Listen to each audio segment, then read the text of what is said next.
Hello everyone! Kumusta po kayong lahat? So ngayon po, napagdesisyonan ko nang i-share sa inyo kung ano nga ba ang pathway na ginawa ko sa edad na 23 years old at ginastos sa buong pagpunta dito sa Europe hanggang makarating ng Spain sa halagang 200,000. Yung pera palang ginamit ko, inutang ko lang din yun. Pero, yung 200 na yun, literal 200k, sobra na nga yun kasi ang tansya ko nun, nasa 150 lang yun to 200k. Hanggang, kasama na doon, ticket, pagpapaprint ng papel, ganun. Pero don't me grabe din yung pudpud ng sapatos ko kasi yung tipid ko din, nagtitipid ako sa pagkain, nagtitipid ako sa kahit na malayo yung papaprintan, dun ako kasi dun mas mura.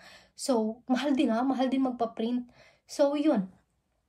Ngayon, ang ginawa ko is nag-tour ako papuntang Europe.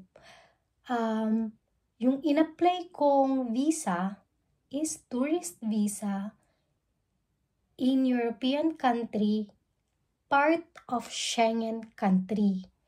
Kasi may ibang Europe country na hindi parte ng Schengen country. Ang Schengen country ay nagkakaroon sila ng 29 countries. Malaki yun Sa 29 countries, isang visa lang yung need nyo. For example, galing akong outside of Europe, hindi parte ng Schengen area, outside Philippines, Hong Kong, UAE, kahit sa ibang parte, like even though Canada, US. So, mag-a-apply ka ng Schengen visa. And naisipan kong mag-apply, for example, naisipan kong mag-apply sa Netherlands. Nag-apply ako sa Pinas, pinases ko yung visa ko, and na-approve yung visa ko na Schengen visa, which is sa Netherlands ako nag-apply. Then, na-approve na, may visa ako, nag-apply ako for 10 days or 7 days of visa, pero na-approve ako for about 20 days. So, yun. Then, nag-flight ako from Philippines direkta sa Netherlands. Nag-apply ako. So, pagkadating namin sa aeroplano, nag-check-in kami, then, ibibigay mo lang yung visa mo. Papacheck mo yung visa, kung may visa ka ba, how many days, ganon. Then, pagkapunta ko sa Netherlands, pagkapasok ko, nakapasok na ako, malamang. Kinakabahan ako, inaano ko kasi hindi na ako nag-vlog. So, yun, nakapasok na ako sa Netherlands. Yung visa ko from Philippines to Netherlands, yung iisang visa ko, pwede kong magamit yan sa buong Europe.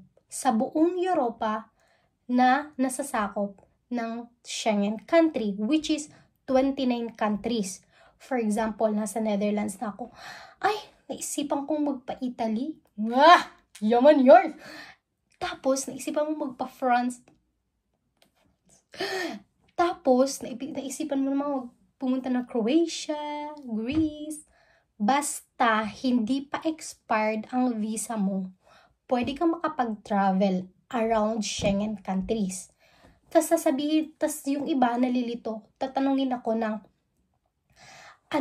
Jasmine, yung visa mo ba, kailangan ba mag-a-apply ulit ng visa? No po. Kasi kapag nasa loob ka na ng Europe, iisang visa lang yung kailangan mo. Kahit na TRC, kung mayroon ka mang TRC like Hungary, sa ibang parte, kapag mayroon ka dyan na valid visa, you can travel around Schengen country, which is part po ng Schengen countries ang Spain. So, kung may TRC ka dito sa Europe, at kung may tourist visa, visit visa ka, makaka-travel ka. So, ang kailangan mo lang gawin is yung mga necessary documents, which is pinaka very, very important is ticket. Hindi mo naman pwedeng lakarin, hoy. Yun nga, ticket and passport. Pero, yun nga, passport with visa. Or, yung iba naman, may residence card na sila. For example, sa Hungary o kaya Croatia, may TRC na sila. Pwede daw ba silang makapasok dito? Ganun. As long as na, ano pa siya, hindi pa siya expired, pwede kang makapasok. So, yun. So, ang sasabihin ng iba, may TRC na ako eh. Kailangan ko pa bang mag-apply ng visa? No po, hindi mo na kailangan ng visa. Yan na yun. Yun na yung proof mo na pwede kang makapaggala dito sa Europe.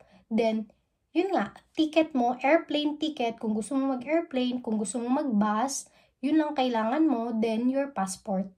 Then, yung mga IDs mo din.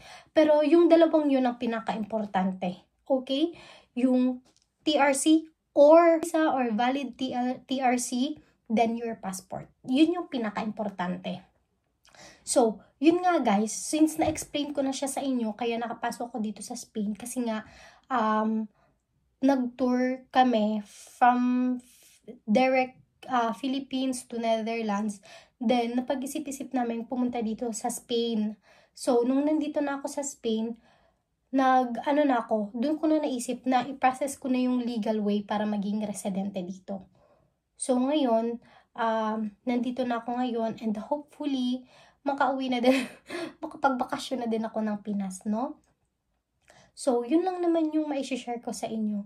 Then, may iba ding nag-a-ask kung ano daw yung ginawa ko. So, sa next video ko, i-share ko siya, yung mga DIY na ginawa ko kasi, to be honest, hindi talaga ako nag-apply ng agency kasi hindi ko afford.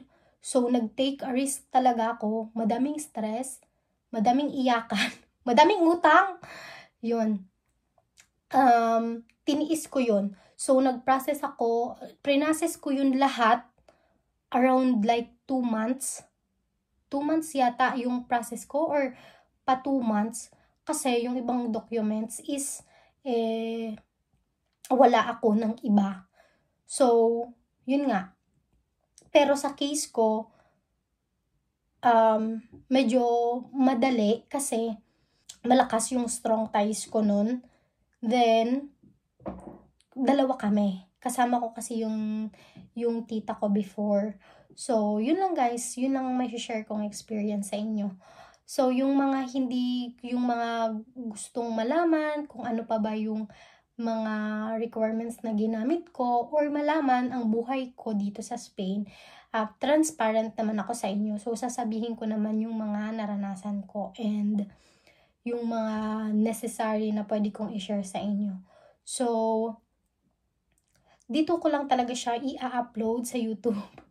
For now, please subscribe, then share to your family who wants to travel the world para hindi sila basta, yun na yun. Anyway, so yun lang guys. I hope na madaming Pilipinong nangangarap magstay sa Europe, sa ibang parte ng mundo. And ako talaga, hindi pa ako nangangarap nun dito sa Europe. Yung pangarap ko lang nun makapag UAE. Pangarap ko lang nun mag-apply noon sa Middle East for stepping stone. Pero, bata pa ako noon, 20 years old. Kaya hindi ako tinanggap. And madami din akong in-apply ang lugar. So, eto talaga yung gusto ni Lord.